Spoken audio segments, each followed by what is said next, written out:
Whitehall, 1212.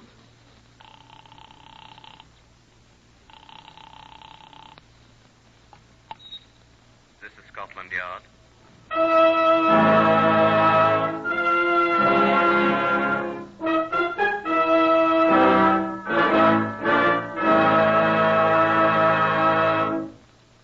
For the first time in its history, Scotland Yard opens its official files to bring you the true stories of some of its most baffling cases. These are the true stories, the plain, unvarnished facts just as they occurred, reenacted for you by an all-British cast. Only the names of the participants have for obvious reasons been changed. The broadcasts are presented with the full cooperation of Scotland Yard. Research for Whitehall 1212 is from Percy Hoskins, Chief Crime Reporter of the London Daily Express. The stories for radio are written and directed by Wyllis Cooper. Here is Chief Superintendent John Davidson of Scotland Yard, custodian of the famous Black Museum. The exhibit I have to show you today from our Black Museum files is neither more nor less unusual than anything I've shown you. But, like many other of these intrinsically unusual objects, it has acquired a certain interest because of its association. Now, you've seen thousands of these. It's a string of varicolored plastic beads made by cutting plastic tubes of various colors into short lengths and stringing them together to form a woman's necklace. The string has been broken, but it's been retied, you see. The man who tied it together is here beside me. He was in charge of the case number 696966. This is Detective Inspector Herbert Case of the CID. Herbert?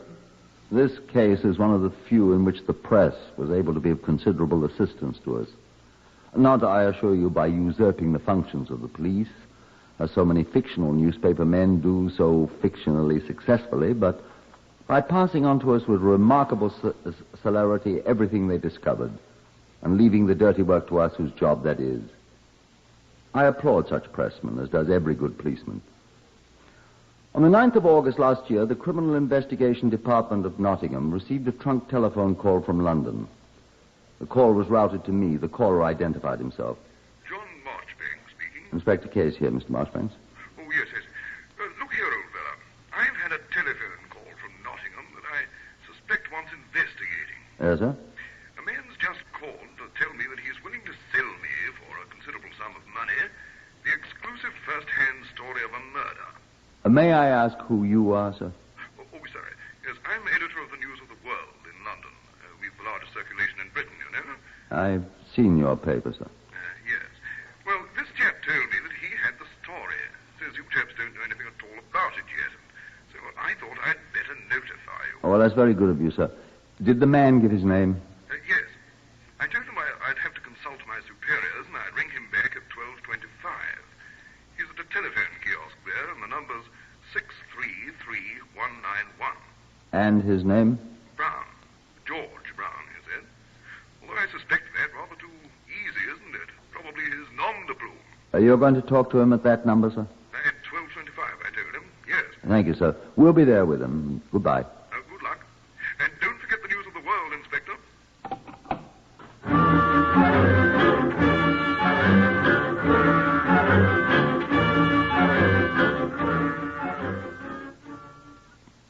It was, of course, simple to determine the location of the telephone kiosk from the number. I proceeded there at once with Detective Sergeant Victor Mann to find a young man with excessively long hair talking rapidly into the phone. We moved closer to listen as best we might through the closed door. Now, nobody knows about it except Victor. Would you say that to him, Inspector? What say to I £200? expect you'd better find out, Sergeant. Right, sir. Well, £150 then. I need them.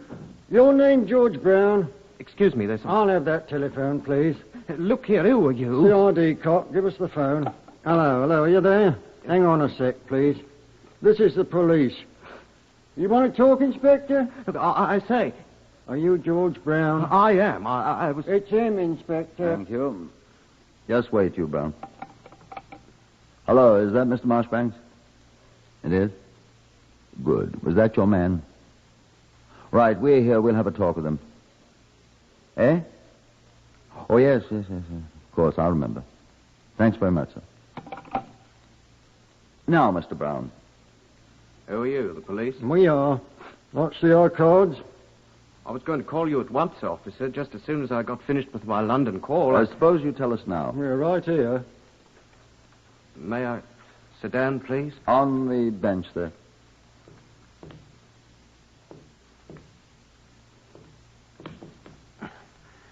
Leg feels better when I sit down. What's the matter with your leg? It's always been that way. Sit down, Sergeant. Now, what's this, Brown, about the murder you know about? Well, I don't know if it's a murder or not, sir. You told the editor of the News of the World it's a murder. Well, I think it's a murder. Where? It's in an old derelict orchard about half a mile from here, sir. It's a woman, you told the editor? Yes, sir, a woman. Is the body still there? Yes, sir. I'm sure nobody'd find it. Why hasn't it been reported to the police? Well, I found it just yesterday, you see, and I thought I'd try to make some money out of it before I told you chaps. Can't blame me for that, you know. Well, can't we? Do you want to take us there? Well, under the circumstances, sir, I suppose there's really no choice, is there? There is not. Come along. On my leg, will you great oaf? I felt sorry for young George Brown as he limped along with us in the direction of his derelict orchard. Down Edwards Lane, past the Roxy Cinema and the Metropole Hotel, jabbering about his bad luck at every step. How'd you chaps get on to me? I'd have stood to make £250 if you hadn't butted in. $150 the bloke on the telephone was saying to you, or you were saying to him, cock. Well, 150 isn't hay, you know, till a fellow's out of work. Now I shall never see it, thanks to you. Says you're right, trying to make fools of the police. I didn't make fools of you, mate. Don't come a Gracie Fields on us. How much further is this place, Brown? Down the hill there. There's a path. I don't see a path. You'd never have found it. I'll show you.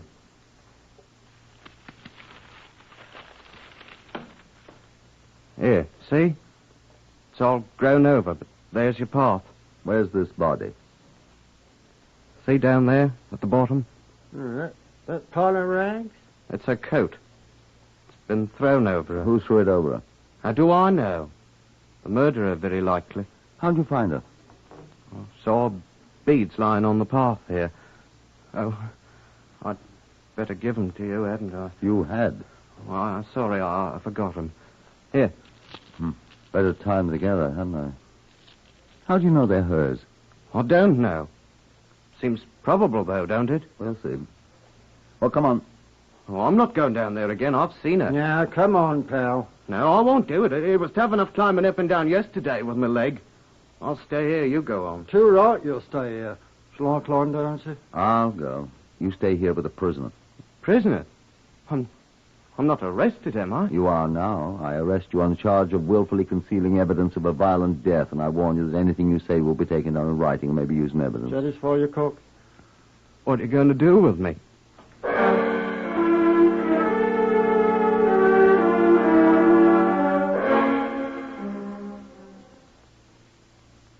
The body was that of a woman about 30, I judged, lying on her side, fully dressed, the coat carefully placed over her. There was no immediate means of identification, and the only obvious wounds were the bruises about the head, which had caused the face to become quite black. The body was removed to the mortuary at Leenside for examination by Dr. Crofton, the police surgeon, and by Dr. John Little of the Home Office Forensic Science Laboratory. Mann and I took Brown to a justice of the peace on the charge we had made of concealing evidence. He was allowed to go after he'd been bailed under the Criminal Justice Act of 1925, which permits the police to go bail themselves in such cases. In the meantime, a card found in a pocket of the coat, which had covered the body, had provided the first identification. The card bore the name of Mrs. Anne Battersbye of 97 Longmead Drive, Nottingham, who had been reported missing on Friday the 3rd of August, 6 days earlier. Lodgers at the Longmead Drive address identified the broken string of beads, the coat itself, and certain other articles as the missing Mrs. Battersby's. I talked with Sergeant Mann. Yes, sir. That's who it was, all right.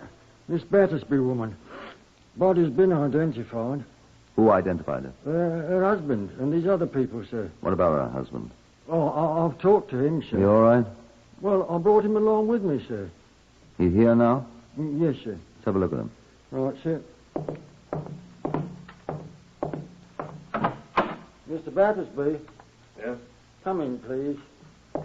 Inspector Case, Mr. Battersbye. Sit down. Sit down, Mr. Battersbye.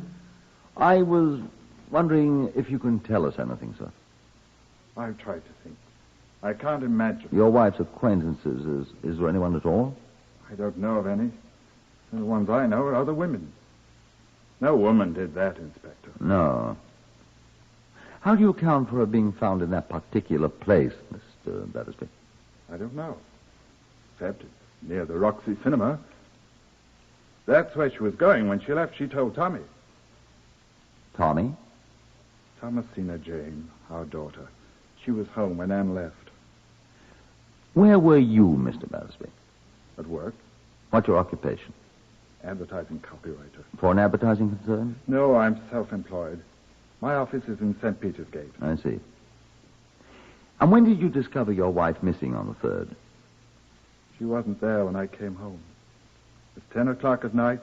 I notified the police at once. What time did you leave your office? At about 9:30. I see. Is that your usual leaving time, sir? No. What is your usual time? About 5:30. Uh-huh. I was working that night on a new advertising campaign. You could prove that, of course. I'm afraid I can't. I was alone. I have no office employees, and I was quite startled when I realized how late it had got, and I hurried home. When you found your wife absent, where did you think she was? I didn't know. Tommy woke and said she'd gone to the cinema. I telephoned there, but there was no answer, and I called several of her friends. Women friends? Of course. Well, only one of them was at home, Danielle Dupuy, and she was... What did you expect to find out, Mr. Battersbye? Why, poor Anne used once in a while to stay the night with Danielle. Without leaving you a message? Well, I thought she'd forgotten to call Tommy, or perhaps Tommy had been asleep and hadn't heard the telephone. But your wife was not there? No. Danielle said she'd seen her that afternoon. Where? Near the Roxy Cinema, about 4 o'clock. And where were you at that time? I was in my office working. Where you stayed all evening? Of course. Going without your dinner? I'm afraid so. But that you can't prove. Can you? Look here, are you accusing me of my wife's death? Not yet, sir.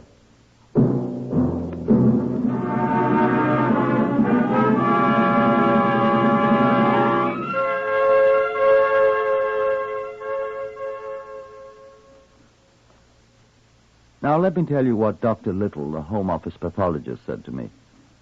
I called on him the next morning, the 9th, at his laboratory, where the body had been taken for a more complete examination. He'd been working most of the night, and he was tired. Oh. Well, I've discovered several things, Herbert. Any progress? I let you decide. First, she's been dead for about a week. That, with the bruises on her face, which I think were made by someone's fist, accounts for the dark color of her skin. Almost black. Yes. She was murdered about the time she disappeared then, I think I can say so. How quickly would the discoloration set in? Almost at once. A day or so, let's say. Oh, I can hardly keep my eyes open. I'm sorry. That's my job. Second, she died of strangulation, suffocation. I think, remembering the bruises, it was manual strangulation. Yeah. By the condition of the stomach contents, she died about 4 hours after her last meal. Ah. If we can discover when she ate last, then we'll know almost the exact time of her death. The day and the time. I'll try to find that out. All right. Now, we used my little laboratory vacuum cleaner on her clothes. What did you find? Nothing much, except these hairs. Longish. Black? Yes. Recognize them? They're not her husband's. He's almost bald-headed. What hair he has is sandy. Traces of grease on this. Can it be identified, you suppose? I doubt it. But we can compare it with samples of Brill cream and other messes people put on their hair and identify it that far. Will you do that? Of course. Probably the murderers. I'm sure. Oh, and here.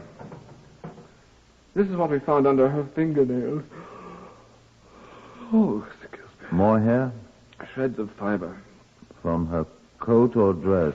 From somebody else's coat or dress. You think another woman, Doctor? Can't tell. Bring me the garment she clawed these bits from, and I'll prove that's what they're from. How? Comparison microscope, my boy. Ah. I'd like to see those beads you were talking about, too. Sorry. What for? I want to see if they fit into these marks on her neck. Marks? I think the boil strangled her with her own beads. Now, do you mind clearing out and letting me get a few winks of sleep like a good man? You going to sleep here? Oh, the lady won't snore.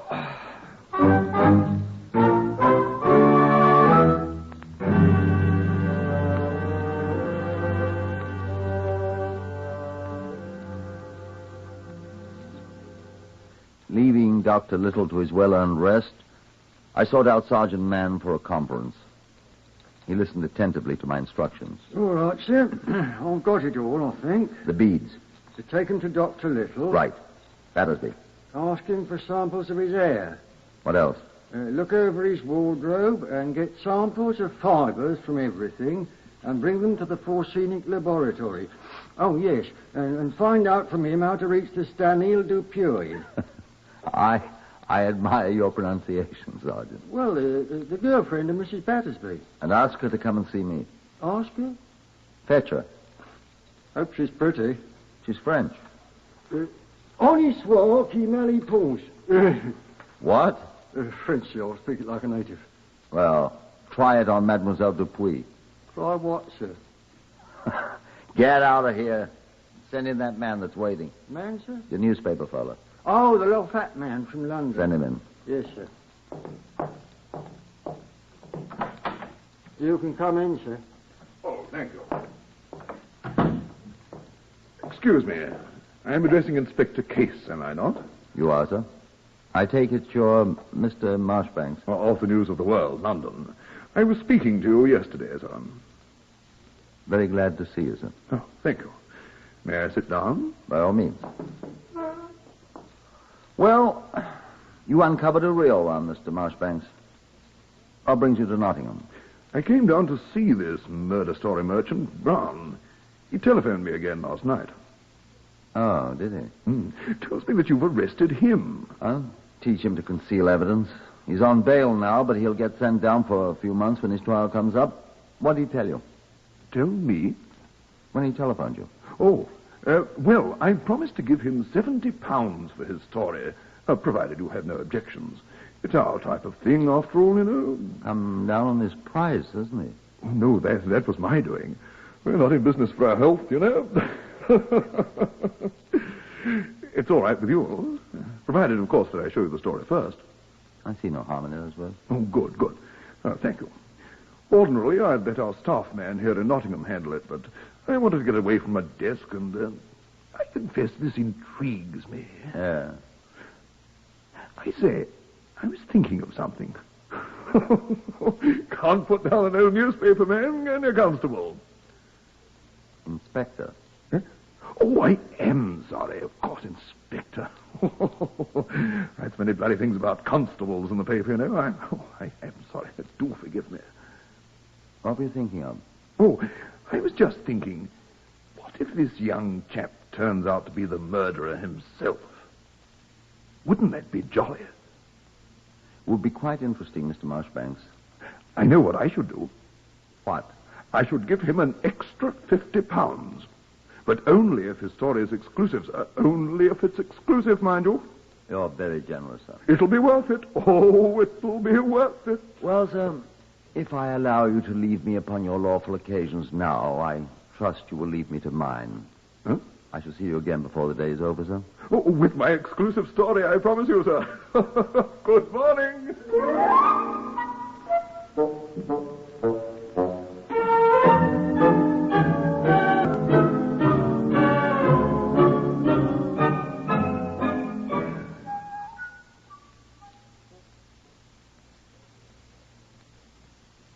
before the day was over, I'd said, a great many things happened before that day was over. First, at about 3 in the afternoon, Dr. Little telephoned me from his forensic laboratory. Well, I had a good sleep, Chase. Well, I'm glad to hear that, sir. Until about an hour ago, when your Sergeant Man brought in his samples from Mr. Battersby's clothing. He sent them for them, he said. Right.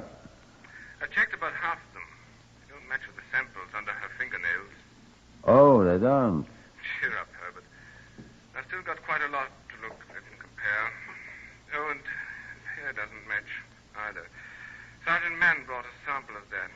Nothing at all like it. Well, I expected as much. Just thought I'd let you know we're working and I'm wide awake. Well, I mean, I'm wide awake and we're working is better. Well, I'll ring you if I find anything. Good, thank you. I'll be here. As I sat down the telephone, there was a knock on the door. Yes? Come in. In here, miss. Please, sir. Thank you, Sergeant. It is the Inspector Case, n'est-ce pas? I am the Inspector Case, yes, ma'am. This is Mademoiselle Dupuy, sir. Danielle Dupuy. Oh. I'd like to ask you a few questions, please, Miss Dupuy. The Sergeant Man? Lord. No, he has already asked me questions, monsieur. What have you been asking her, man? Oh, not about the case, sir. He asked me, do I know Anne Battersby? Yes, I say, and I do not. She is dead. Oh, hélas, ma pauvre Annie. You saw her on the day she disappeared? Oh, I see her 2 times. Twice? I see her twice, oui. Twice? Once, when she is about to leave for the cinema. The Roxy to see Une lettre pour 3 épouses. A letter for 3 wives. But I am making luncheon for me and my friend. And I am desolate I cannot go with her. Oh! What's the matter? Oh! I just think if I go with her, I am dead too. Oh, well, cheer up, Mr. Puey. You didn't go with us. Excuse me, sir. So what did you do then, please, Miss Dupuy? I give her my lunch with my friend. Haricots verts. She means green beans. At what time? Hein? Oh, 15 hours. Pourquoi? Wait just a second. Put me through to Dr. Little at the forensic laboratory. Doctor. Who is it? Herbert Case. Oh, nothing new yet, Case. Look, I found when Mrs. Battersby had her last meal. You have? When? At 3 o'clock on the 3rd. Do you know what she ate? Green beans, for one thing. Good. That's what the report says. That settles it then. She was killed between 6 and 7 o'clock on the 3rd. That all? For now, thank you. Bye. And when was the other time you saw Mrs. Battersby that day, Miss Dupuy? It was about just before 5 minutes to 6. Where, Miss Dupuy? Hold it, Sergeant. Are you sure of the time, Miss Dupuy? I am always sure, Monsieur the Inspector, and it was on Edwards Lane, only just past the Roxy Cinema. And of that I am also certain. Did you talk with her? I did not. How am I to know who is this man she is talking with? Man? She is walking down the street, Edwards Lane, towards the old orchard with a man, and he is talking to her.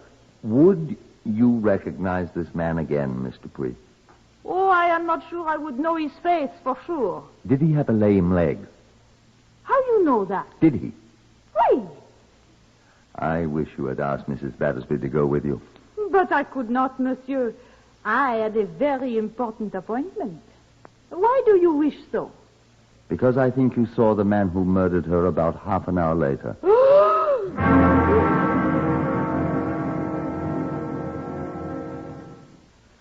And that wasn't all that happened before the day was over. I turned Miss Dupuy over to the matron who applied cold cloth to her head. 50 minutes later, Marshbanks of the News of the World returned and came cheerfully into my office. It's wonderful. What's wonderful? The story. Brown story? Is it written already? I've got the first paragraph here, and as soon as we've looked it over, we're going over to the Black Boy Hotel. I have a room there, and he's going to finish it on my portable typewriter. Never travelled without the portable, made in Switzerland, you know. Used by correspondents everywhere. May I see the story? Of course. Wonderful idea. He calls it I Saw Something White. Isn't that a ripping title? What's it mean? Well, let me read it. As I slowly walked up the rustic path in the derelict orchard, I saw something white on the path before me. What could this be raced through my mind. I hurried forward and bent over the white object, and my heart almost stopped. It was the white face of a dead woman. That's enough. Don't you want to have the rest of it? No, I want to hear the rest of it from Brown. Oh, how fortunate. I asked him to wait for me in the anteroom. Isn't it? Now, just a second. Sergeant Man. Yes, sir? Get Miss Dupuy and ask her to come to the anteroom at once. Fetch her if she has any objections. Yes, sir. Miss Dupuy? I think Mr. Brown has met her. Oh, French, eh? Come on, let's find Brown. Oh, do you happen to have an extra 50 pounds on you, Mr. Marchbanks? 50 pounds? I think you're going to owe it to Mr. Brown. Eh? Your proposition, you remember. Come along.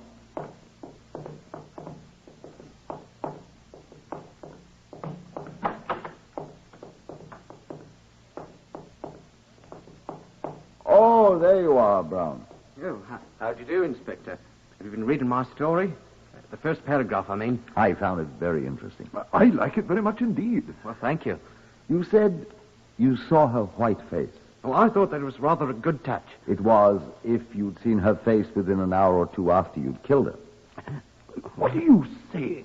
The combination of the blows she had received in the face and the strangling with her beads and the hot weather. Her face has been that ghastly black color since a few hours after she died. Mr. George Brown. Black, that's what I meant. Marchbanks, Oh, here you are, Mr. Dupuy. Have you ever seen this man before? Oh! It is he! It is the man with the limp. Yes, I have seen him. He is the man who did kill her. Oh, officer! Oh! And this time the warning was a trifle different from the first time.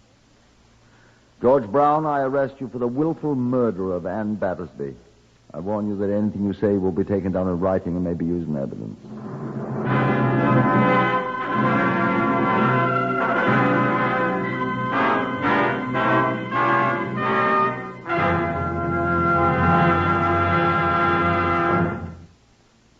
This is a little of the testimony of George Brown at the Knots Assizes where he was tried for murder. Yes, I killed her. No, there was no reason for it. No reason except I hate everyone. Everyone hates me and my crippled leg. I'm glad I thought so many times about a perfect crime. She laughed at me once as I dragged my way down Edwards Lane. I promised myself she'd be the first to die, and after I'd murder her, I'd seek out the others who laughed at the poor cripple. I saw her. I asked her to help me over the road in the rough orchard. She laughed and she said if I'd hurry. She didn't know she was going to die. I hate her. I hate you. I hate everybody. Perfect crime if I hadn't tried to make money for the races out of it. I should have been satisfied with her life, strangling the laughs and smiles out of her with her own paltry beads. I hate her. I hate her. There was a great deal of that. He was found guilty, but they didn't hang him. He was sent to the asylum for the criminal insane at Broadmoor. He hanged himself 5 months later. Poor demented boy.